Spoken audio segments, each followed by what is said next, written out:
Sejumlah informasi dari berbagai daerah di Provinsi Banten kami sajikan dalam Berita Banten yang dipersembahkan oleh PRSSNI Banten dan disiarkan serentak oleh seluruh radio anggota di 8 kabupaten kota di Provinsi Banten.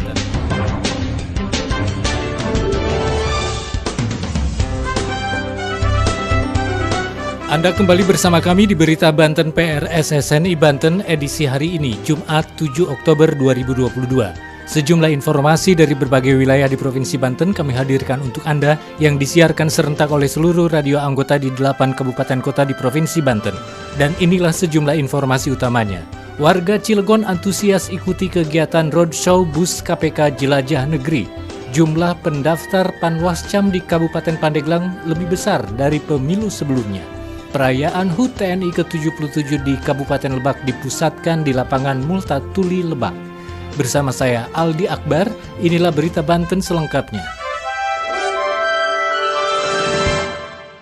Pendengar, setelah melakukan kegiatan selama 3 hari, roadshow bus KPK Jelajah Negeri berakhir hari Rabu 5 Oktober lalu.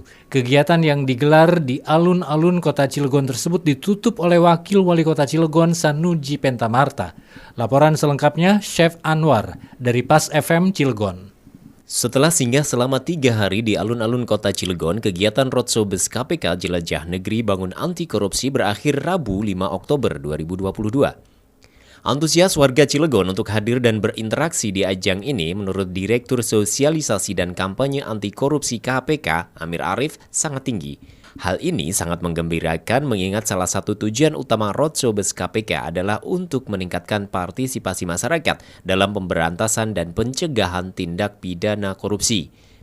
Amir Arif mengatakan pemberantasan korupsi harus melibatkan semua pihak mulai dari pemerintah, kepolisian, BUMN, BUMD, dan tentunya masyarakat. Nah, selama 2 hari ini kita menunjukkan bahwa pemberantasan korupsi tidak bisa dilakukan sendiri.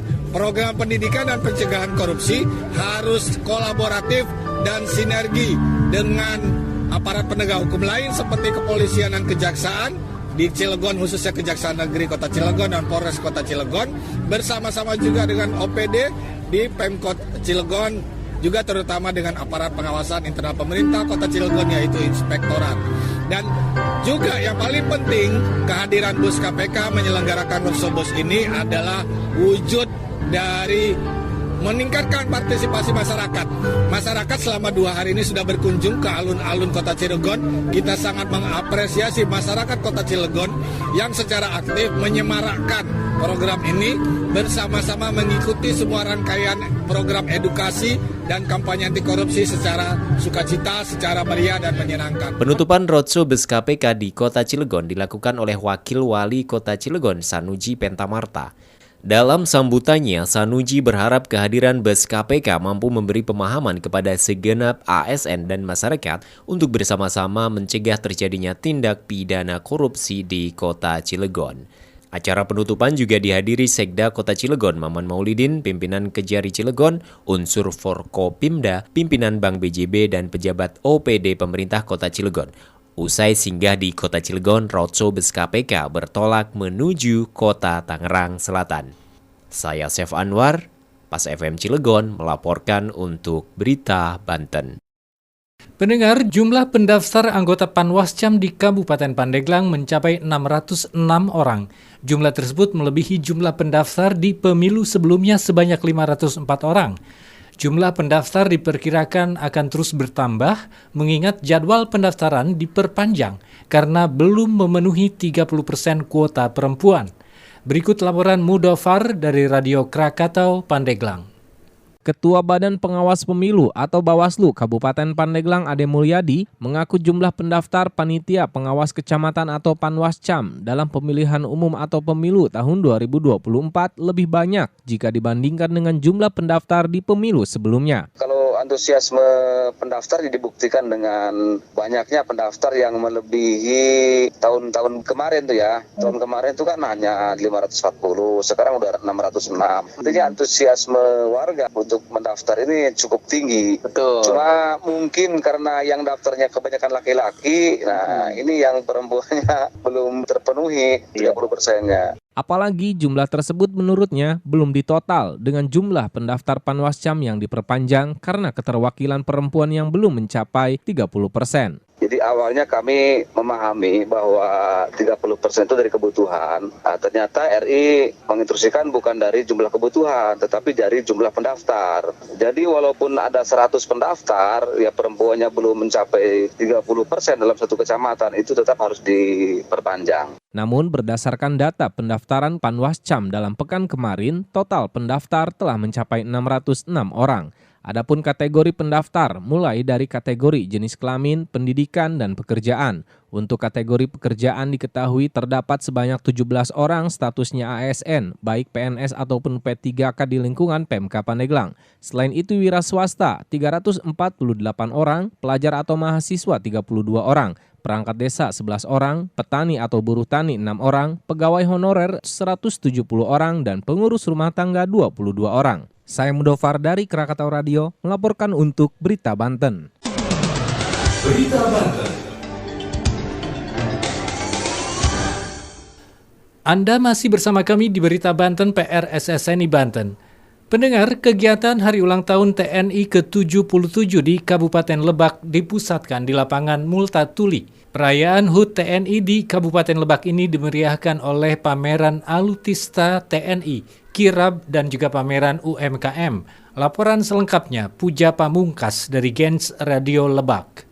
Gelaran HUT TNI ke-77 tahun ini dilaksanakan berpusat di alun-alun Multatuli, Rangkas Bitung, Kabupaten Lebak. Perayaan HUT TNI ke-77 dihadiri oleh Komandan Korem 064 Maulana Yusuf Brigjen TNI Tetang Subarna, Bupati Lebak Haja Iti Oktavia Jayabaya beserta jajarannya, serta warga masyarakat setempat. Perayaan HUT TNI ke-77 merupakan pertama kali dilaksanakan di Kabupaten Lebak. Alasan mengapa perayaan HUT TNI tahun ini dilaksanakan di Kabupaten Lebak, Komandan Korem 064 Maulana Yusuf Brigjen TNI Tetang Subarna mengatakan, Lebak salah satu wilayah kabupaten provinsi Banten. Jarang orang yang tahu. Nah, ya, orang kalau tanya kabupaten provinsi Banten, taunya Serang, Cilegon, Merak. Jarang Lebak. Oleh karena itu, salah satunya kabupaten yang ada di selatan. Nah, kita juga punya rasa memiliki untuk itu, ya. Kemudian kabupaten terluas, ya. Kabupaten terluas di wilayah Banten, Provinsi Banten, ya. Sehingga kita ingin mengangkat juga Kabupaten Lebak sama seperti yang lain. Luar biasa saya katakan. Dulu mungkin sekian jam kita bisa menempuh Lebak, ya. Sekarang dengan transportasi yang sudah terkoneksi dengan baik, luar biasa kemajuan Kabupaten Lebak. Ini harus kita ekspos. Salah satunya kehadiran kami untuk mengangkat Lebak. Perayaan HUT TNI ke-77 di Lebak dimeriahkan oleh pameran Alutsista TNI, Kirab, pameran UMKM, dan lain-lain. Sementara itu Bupati Lebak Haja Iti Oktavia Jayabaya ketika ditanya tanggapannya seputar perayaan HUT TNI di Lebak ini mengatakan, Insya Allah ini bentuk sinergitas TNI Polri dan juga pemerintah daerah di dalam rangka membangun kebersamaan di Provinsi Banten, terutama dalam keamanan dan ketertiban. Dan ini tentunya merupakan support dan motivasi bagi Kabupaten Lebak juga, sehingga Kabupaten Lebak itu bisa dikenal baik di nasional dan juga internasional dengan adanya HUT TNI. Demikian Puja Pamungkas Gen Radio Lebak melaporkan untuk Berita Banten. Demikian serangkaian informasi yang telah kami sajikan di Berita Banten kali ini. Saya Aldi Akbar, sampai jumpa. Terima kasih Anda telah mendengarkan Berita Banten yang dipersembahkan oleh PRSSNI Banten.